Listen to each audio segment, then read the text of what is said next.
Twisted Minds is Leo gives them damage and also team fight control. Kasi kapag nag-win sila dito, magiging pick-off centric yung kanilang composition. Medyo kawawa si Lansu sa front line. But with this Leo mode, they can actually utilize these frontliners on their lineup. And ang maganda kasi dito is pwede lang balik na rin yung storya. Even though may chip sa kabila, may portal din kami kasi pwedeng kopya niya ng Valentina and dala-dala nila yung kabayo. Oh, yun nga no. Parang ang tapang pa ng dating ngayon ng Smart Omega na kumuha ng chip against Valentina. But meron din naman kasing ibang options na pwedeng kunin si Sean. Nandyan yung Lapu-Lapu, which is, by the way, nakatatak na sa pangalan ni James as the bravest fighter during his MDL run. And now in MPL, ito yung binanout sa kanya kanina. So we would expect some difference when it comes to the laning phase. Parang pakiramdam ko, it's gonna boil down towards the Freya. Kung gaano kaganda yung magiging simula ng Freya in this game. Because the damage could potentially be there. Carry yung kanyang magiging kalaban, so he might have an edge in the early portions ng ating laro. But Smart Omega currently trails kontra sa Twisted Minds, already 1-0 in the first game of week number 2. It's gonna be the same scenario na uumpisahan ng Twisted Minds with Sean, Kaloy meeting up with the others. But this is a little bit more safe given na walang mag-flaker o walang magbabawasan ng kanilang buhay. Medyo natutunan din ni Perxiva yung lesson niya from game number 1 na wag biruin ang Kalid at ang Valentina kasi bibili niya yung trip mo eh. Oh, demon yan. Ben, wag ka magbiro ka na sa lasing, wag lang kay Kaloy.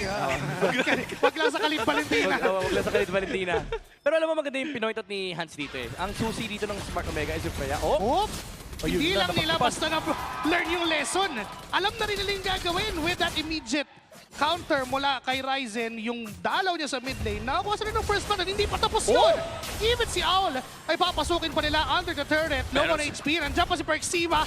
One after another. Round number 2 and they got that kill. 2-0 for Smart Omega. Pasok na pasok sa kanilang plano.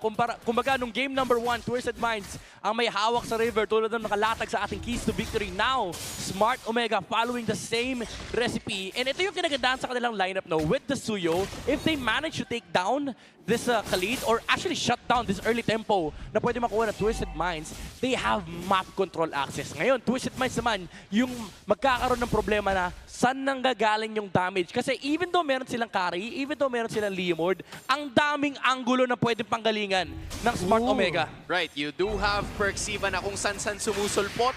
Nandyan pa yung Lapu-Lapu that could engage from the back base dun sa kanyang pwestuhan. Pero si Kaloy nagde-take ng damage na ngayon and that is gonna be the third cut to half health. Zone lang talaga ng zone, pero nandyan na yung Bravest Fighter sa likod. Ang target niya si MP na King na magamit na ng Bravest Fighter. Cut off is Sean, pero lawan HP at mamamatay. Pero pinasok pala na si Mingwin sa likod at nakakuha pa ng kill. Perxiva will get that trade. Hindi pa tapos sa turtle fight. Nandyan na rin si Netsky. Sasama na habol. Ryzen is low, but he's gonna get that turtle down. Pero si Netsky sa likod, kisingin nyo, nananaginip. Kasi sinumpal-sampal na si MP na King at naiwan na lang si Lazo na patalon-talon doon sa gitna. Hindi pa natatapos ang kanyang misyon. Wala siyang makuhang counters. Unti-unting bumabagsak ang buhay. But James will get that flicker done para hindi mamatay. Pero si Netsky galit pa rin. Sinusubukan niyang patayin. Pero hindi na matatapos. Portal sa baba!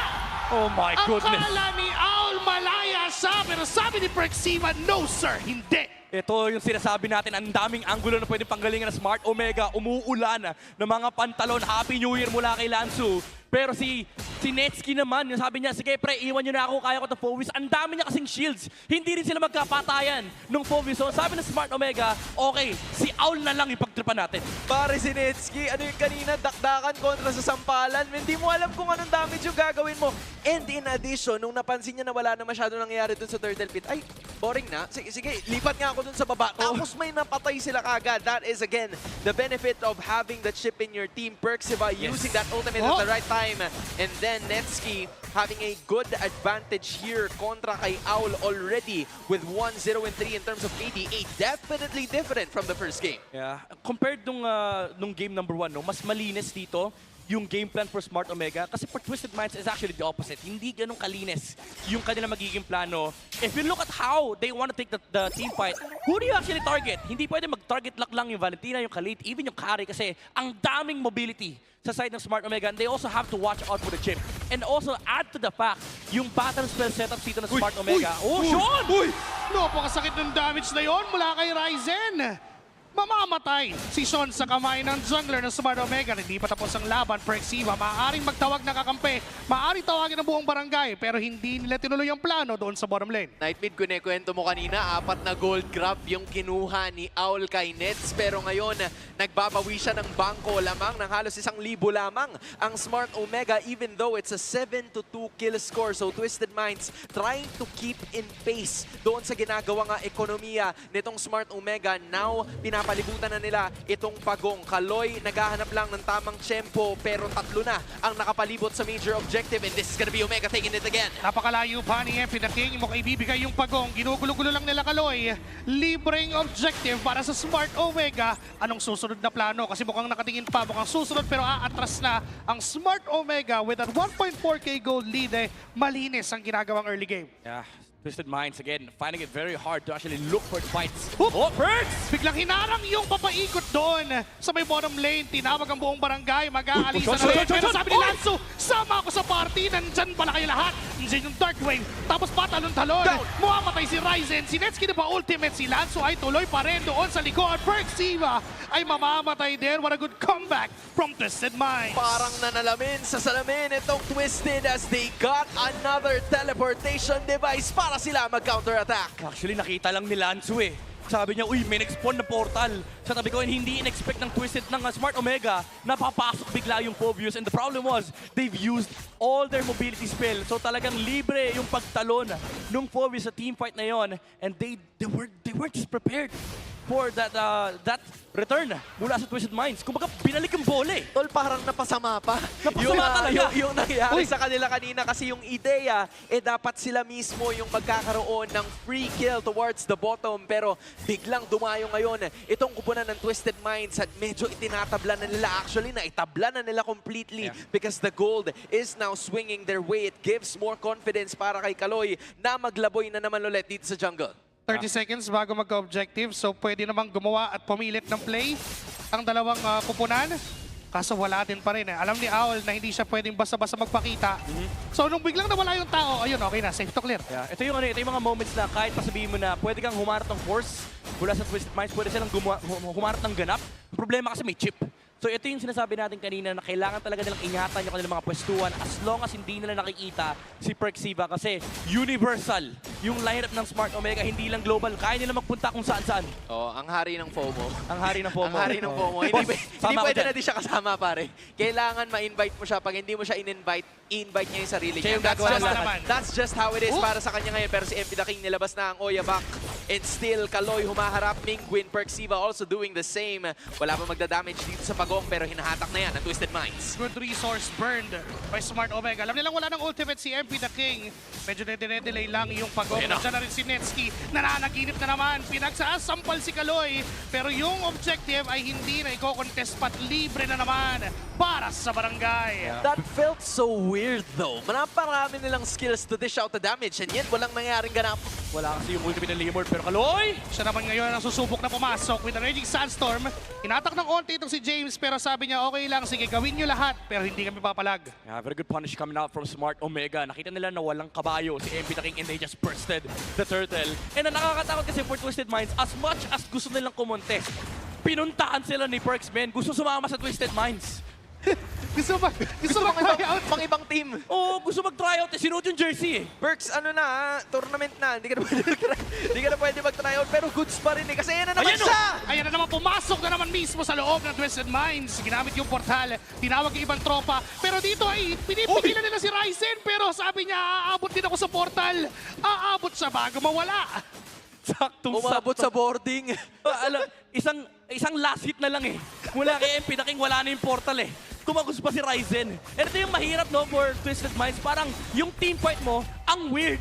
Kasi parang, sino ba tatargetin natin? Paano ba natin gagawin itong team fight na ito? Kasi iintindi mo yung portal, iintindi mo yung mga dash. Ang dami mo iintindihin. Dadagdag mo pa dyan, sinong target natin? Kasi itong Freya, as much as masarap siyang patayin, naka-vengeance kasi si Netsky. Tapos akala mo lalabas na biglang may lilitaw na iba. So may iba na naman yung targeting mo. And this is what Twisted Minds is trying to go up against sa ngayon kasi ito na naman si Perks. May plano na naman siya pero nakita na siya ngayon ni Kaloy and the rest of the company. Omega leading by almost 2K pagdating sa gold lead. Less than 25 seconds bago lumabas ang unang Lord ng laban na ito. Sean trying to take care of real estate pero yung Omega inuunti-unti nila ang mapang ito. Sila naman yung sobrang linis ng galaw to a point na dinadaan nila sa sistema ang mga bagay-bagay. Kung walang mapala, edi sige, wala. Hindi sila yung tipo na pupuwersa ng mga bagay-bagay. Hinihintay lang talaga nila kung magkakamali ba o mamamali ng pwesto itong Twisted Minds. But for the Lord, sinimulan at mukhang mamadaliin. Ito yung semi-uncontestable dahil may chip pa silang iintindihin. Lance ito. Nandiyan sa harap. Tinitingnan niya lang, napaangat to si Ryzen, but still, he manages to get that Lord. Lanso ay tuloy. Si Mingwin ang kanyang target. May portal pa doon sa likod. Biglang napaalis, si Ryzen ay nandun na naipit. Siya mag-isa sa kamay ng 4 na members of Twisted Minds. 2 members down. From Swan Omega, they may got the Lord in expense of 2 lives. Misdirection sana nila.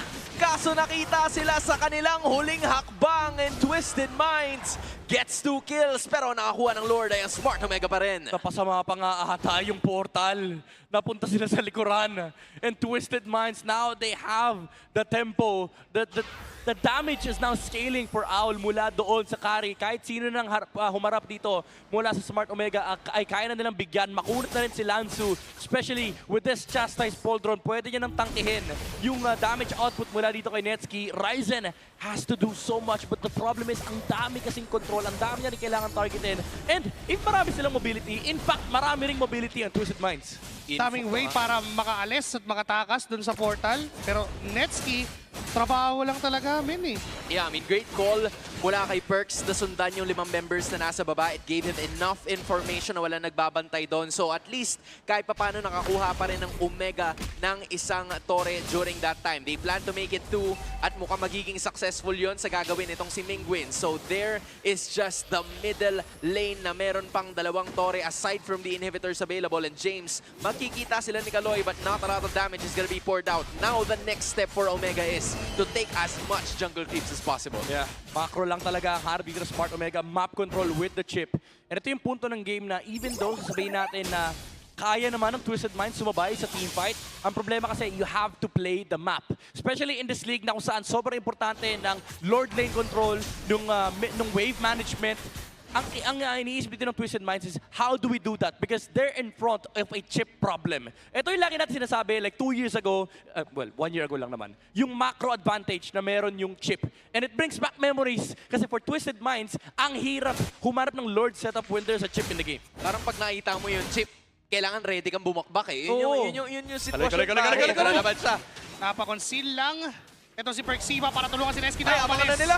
Perksiva na pa-flicker na.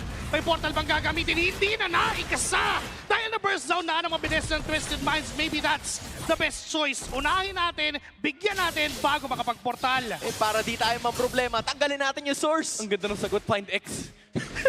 Ginawang mathematics ng Twisted Minds. Oh, ito yung EXO. Oh, Netsky!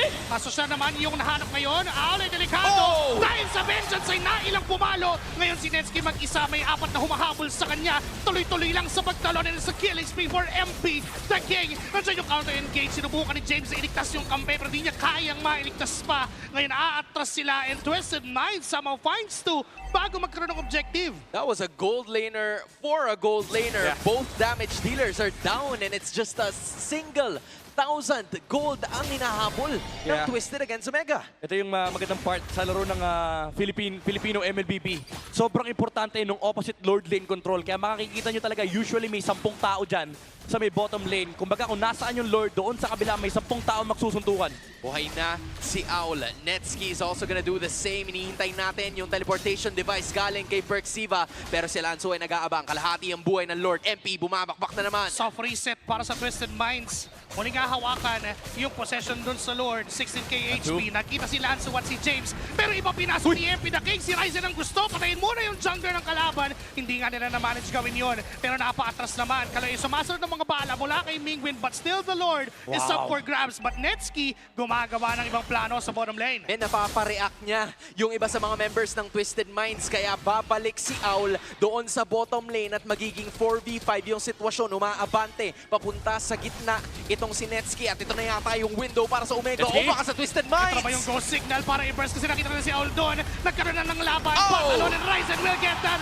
Lord down. Son ay bumawala din sa kamay ni Netsky. Kakarating lang ni Oh, Aul. Lanzo! Si Lanzo ay naipit doon sa loob. Sa gitna ng 5 miyembro. Hindi na kinaya ng Twisted Minds. Ngayon yung tatlo ay napapatras. Traction pulse mula kay Mingwin. Pero wala nang tinamaan. But Smart Omega. Classic Lord Dance. Nung nakita si Aul, biglang, sige, burst na natin yan. Binasic eh. Sabi nila, pwede naman natin gawin yung slow lord. Even though Twisted Minds tried to force it, yung threat kasi na may chip na nakaabang, they didn't fully commit. And because of that, they got heavily punished. And now Smart Omega, they're inside the base of Twisted. Talagang ginagawa na lahat ng Twisted Minds para tumagpesa si Kayo ng ibig sa limang miyembro ng Smart Omega. May mga minions na kasama, may Lord pa, tinutore ng barangay, makakatabla sa serye.